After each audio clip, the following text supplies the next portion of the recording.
Hello everyone. Welcome back to my channel, to my video. Nagluluto ako ng tinola. Sa lamig ng panahon ngayon, kailangan ng mainit na sabaw. Ang tinola, ang manok na tinola, nilagyan ko siya ng ampalaya, yung bunga ng ampalaya. Kasi walang malunggay. Gusto ko sana ng malunggay, pero walang malunggay. So, ito ang nailagay ko, yung bunga ng ampalaya. Okay.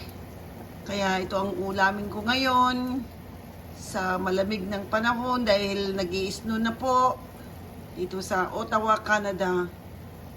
Okay.